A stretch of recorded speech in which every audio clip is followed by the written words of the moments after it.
Welcome to Two Open Doors, the podcast that explores our power to open or close the doors of relationship with the important people in our lives. We hope you'll learn from and share your wisdom with our community. Thanks for joining us. In our most recent post, we took a look at some of the many misconceptions that prevail in our society regarding sexuality and gender.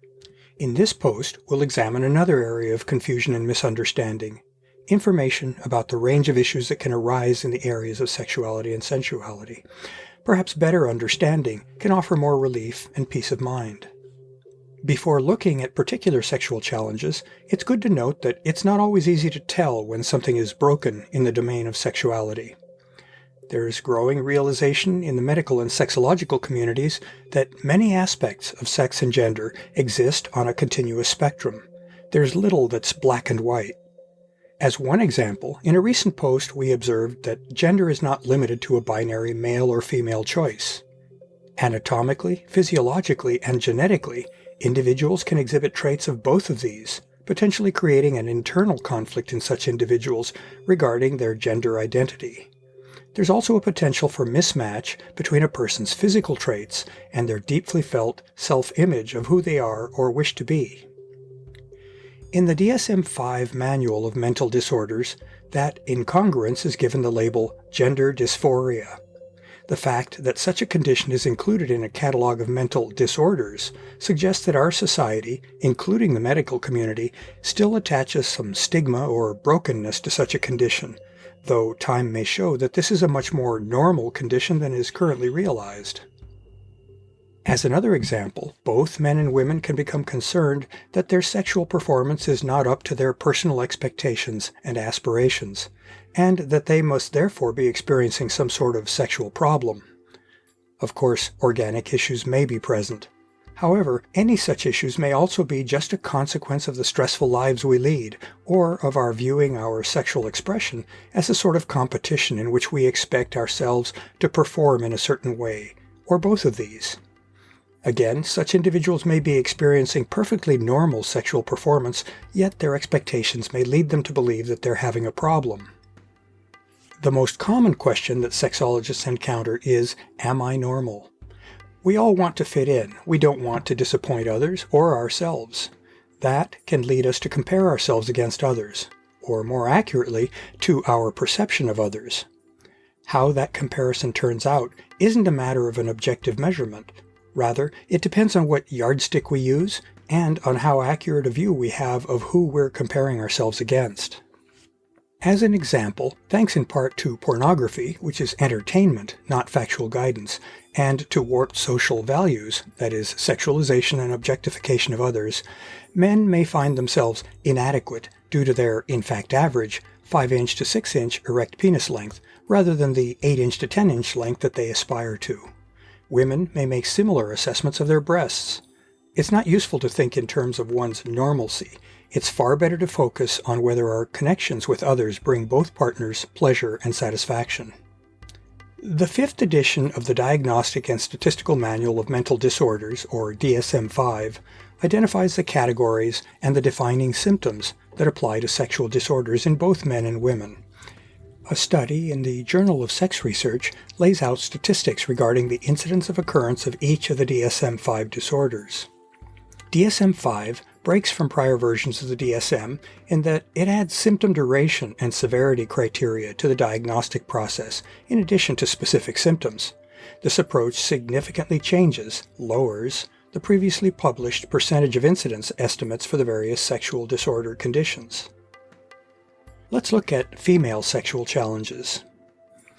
Per DSM-5, women can experience sexual issues in any of 3 general areas: desire or arousal, orgasm, or painful sex. Here's a brief description of each of these conditions. Lack of interest and arousal, or female sexual interest/arousal disorder, is estimated to occur in about 6.5% of the general population, with about 0.6% meeting all 3 DSM-5 criteria. This refers to the occurrence of little or no desire for sex, or to a lack of sexual thoughts or fantasies, or to a lack of responsive desire, which is desire that a woman experiences in response to stimulation by a partner. It can also refer to a situation in which a woman experiences little or no sexual arousal in response to sexual stimulation, for example, as indicated by genital engorgement, lubrication, or sexual sensations. Next, difficulty in reaching climax, or female orgasmic disorder, is estimated to occur in 16.3% of the general population, with about 1.9% meeting all three DSM-5 criteria. This refers to an absence, significant muting, or delay of orgasmic sensations in spite of self-reported high levels of sexual arousal. The third category is physical pain as a result of sex, or genitopelvic pain or penetration disorder, which is estimated to occur in 7.4% of the general population, with about 1.9% meeting all three DSM-5 criteria. This refers to the occurrence of pain on successful or attempted penile entry into the vagina, or to difficult or painful entry of a penis or other object into the vagina in spite of a woman's desire for such entry. Let's turn now to male sexual challenges. DSM-5 indicates that men can experience sexual issues in any of four general areas: lack of interest in sex, erection difficulties, difficulties in reaching climax, or reaching climax more quickly than desired. These conditions are described as follows. Lack of interest in sex, or male hyposexual desire disorder, is estimated to occur in about 15% of the general population, with about 0.8% meeting all three DSM-5 criteria. This refers to the absence or infrequency of sexual thoughts or fantasies, or to infrequent desire for sexual activity. Erection difficulties, or erectile disorder, is estimated to occur in about 12.9% of the general population, with about 1.8% meeting all DSM-5 criteria. This refers to significant difficulty in achieving an erection during sexual activity, in maintaining an erection throughout that activity, or in maintaining erectile rigidity. The third category is difficulty in reaching climax, or delayed ejaculation, which is estimated to occur in about 9.2% of the general population, with about 0.5% meeting all three DSM-5 criteria. This refers to a delay in reaching ejaculation, or infrequency or absence of ejaculation. And fourth is reaching climax more quickly than desired, which is also known as premature or early ejaculation. This is estimated to occur in about 14.9% of the general population, with about 1.7% meeting all three DSM-5 criteria. This refers to a pattern of having ejaculation occur before the male partner desires that, and often within 1 minute of vaginal penetration. So what do these sexual challenges mean? For both men and women, it is common for individuals to experience more than one of the conditions listed above. When the new DSM-5 duration and symptom intensity criteria are applied, the incidence of these problems drops to much lower numbers than the frequency of the individual symptoms within the population. For example, for female sexual or interest disorder, the number drops from 6.5% to only about 0.6%. That suggests that while a given sexual challenge may be fairly commonplace, it is far less likely to be a prolonged or intense condition. This new, more stringent DSM diagnostic approach has been severely criticized by some because it potentially prevents those who exhibit symptoms from qualifying for insurance-covered help. The insurance industry uses the DSM to determine whether a condition qualifies for coverage or not. The DSM committee that created these criteria defend their position as being data-based. They see their tighter diagnostic criteria as preventing false diagnosis of transient conditions that, in their view, probably are normal in the population. Welcome to the gray and murky world of defining and diagnosing sexual conditions.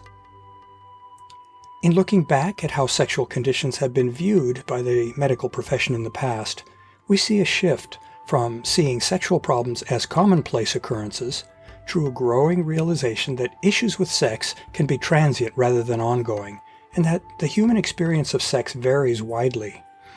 Human sexuality is complicated and can easily be affected by our interactions with others and by the varying circumstances of our lives. Stress, which is a perennial affliction in our modern society, has a deep impact on our ability to enjoy and be present for sex. As we've seen in our earlier review of the emotional, mental, physical, or EMP model of the sexual response cycle, all three of these factors can interact in complicated ways to affect the progress of a sexual experience. As a result, it seems sensible to expect our sexual experiences to vary in how much satisfaction we derive from them. On some days and in some circumstances, we may enjoy true mountaintop sexual experiences, while at other times and in other places, we may find ourselves disappointed and perhaps concerned over a lackluster experience. Recognizing that this is normal should help us to treasure the peaks, while having patience and acceptance for the troughs. Sex is not something that lends itself to serving as an opportunity to assess our performance or our prowess. Instead, it presents us with a sublime but delicate bridge to deep connection with another person. That is a gift worth recognizing and treasuring.